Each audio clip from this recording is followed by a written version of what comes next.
Hi everybody and welcome back to Welcome Grove Homestead. It is a beautiful day today. It is in the, 60s? It's just 67 probably? 67? Probably. In winter? We'll go with that, and we are excited to be outside in some nice weather, preparing for what is currently the end of the 2002 year. By the time this is out, I'm sure we'll all be having plenty of celebrations, celebrating the new year, so Happy New Year to you. Yeah. However, in 2022, there were some trees that fell here. Yeah. So we're gonna go out there, we're gonna drag those trees out of the road, take a look and see if there's anything else that we can clear. And I know for a fact, one of the projects we did, I think off camera, because we were just trying to get it done prior to the big freeze coming, was clearing out some of the wood from the from our old barn, and we kind of just made a pile of it. So what we'll be doing today is dragging all that wood down the back road where that tree is falling across, and getting that onto our burn pile for an eventual burn. But for now, it's just kind of blocking part of our pathway. So we're just gonna do some general super cleanup, and we're gonna take you along and let you see what real life on the homestead looks like when I actually get to work here at the homestead instead of in an office, right? Which is mostly on the weekends and nights, but hard to film at night. Yeah, because you can't see. Hey, you know what? It's not night right now. Let's go get the tractor out. Let's do this. Let's do this. Yeah. Before we actually get to pulling out that tree that fell, this little pile behind us used to be much bigger. My father-in-law came out with a weed whacker and kind of trimmed around it, but I'm gonna get my tractor out and just kind of cut that, pick up a pile of the stuff that is there behind me and see if we can get that cleared out. So eventually this area up here will be nice lawn and kind of usable. This has kind of been one of those hassle things that we drive around and move around, and it's just in the way, and especially in the, I'll say, the warmer months when the grass is growing. Yeah. We have to drive around it because it gets wild. There's some tree stumps in there and that kind of thing, but that will be no match for the tractor. Nope. You know, turkeys, you are quite loud. You can't see them, but there are 4 turkeys stalking me. Here, you want to turn the camera so they can see the lovely turkeys?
Well, as goes life on the homestead, we get partially through one project, which was cool. We got that tree moved, that was fantastic.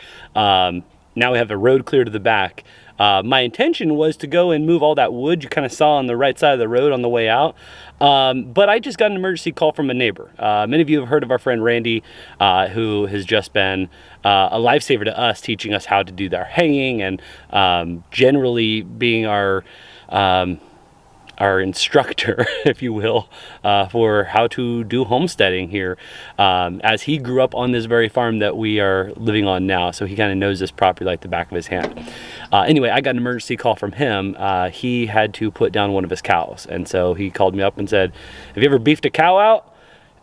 And I was like, I've eaten beef. The term beefing a cow seems very foreign to me, but I can imagine that probably like processing a cow. And that's exactly what we're gonna do. I'm gonna head over there. I'll probably take Audrey with me, see if she can't be any help, but we're gonna use our tractor here to lift up the cow. It has enough lifting strength so we can actually be a help for him, and be there for our neighbor in time of need. So that's where we're headed next.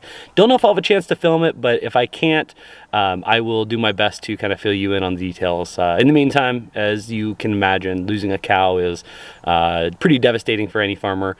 So keep Randy and his family in your prayers. But I'll be with you shortly and let you know what's going on. So I came home. That was an experience. I don't know how many of you have been a part of a calving with a cow, cow giving birth, or the end of life where a cow dies. Both are kind of momentous occasions of a life, right? And especially for a farmer, celebration, rejoicing, and also tragedy and sadness.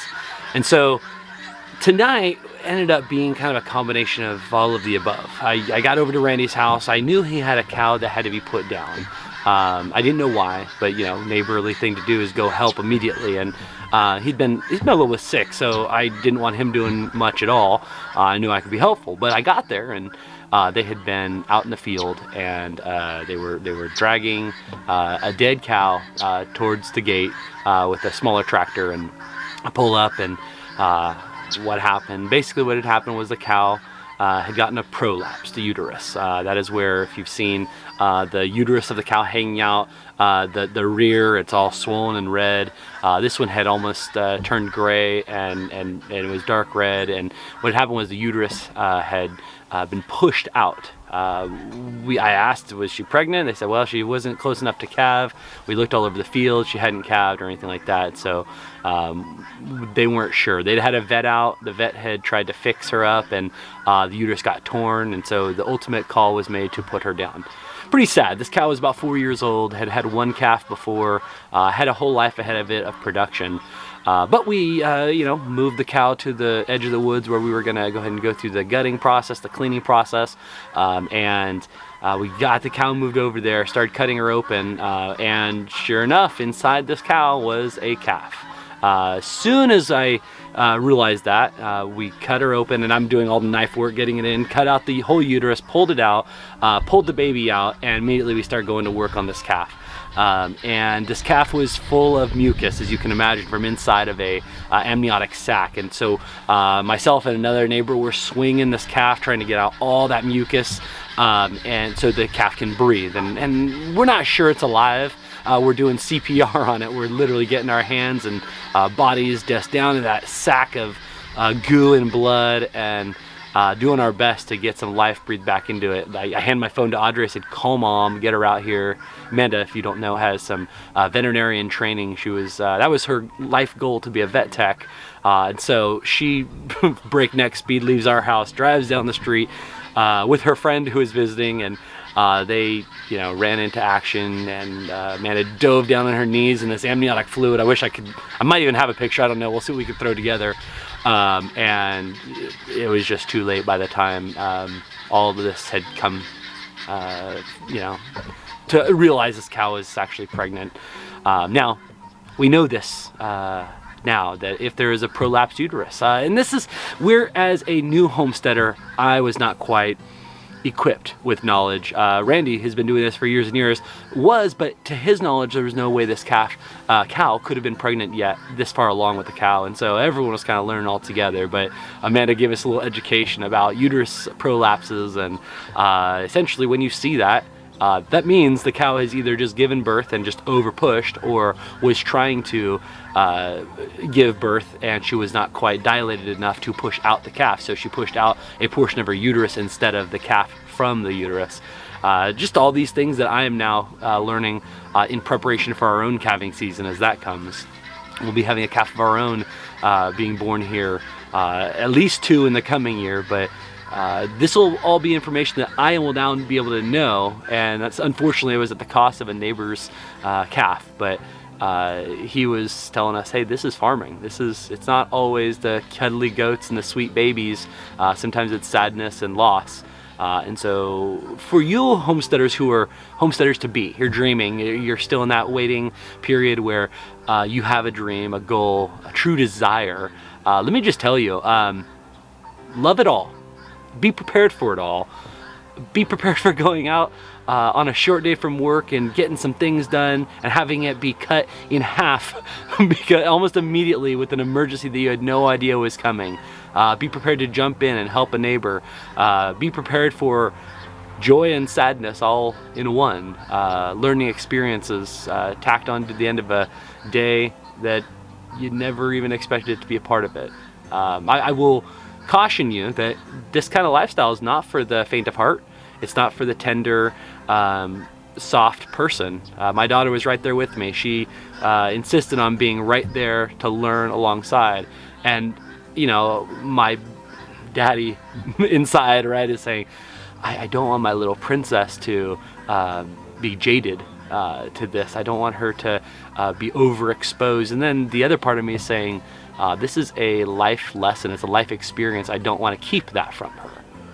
And so as you wait, as you are sitting there just saying, what does my life look like if I could write it up, you know, exactly as I want it to be, think about those kind of experiences, the things that we got to see today. And perhaps this is something that you can say for your own education, I want nothing to do with cows. Or perhaps you'll say, that is exactly what I want. Not the death and sadness, but the life experience. And yes, it comes with tragedy. Yes, it comes with sadness and just hardness. But it also comes with joy and reward and meat and milk.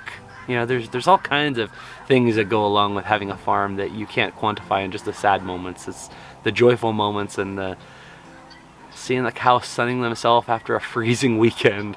There's just been so much going on, and I just encourage you, keep dreaming.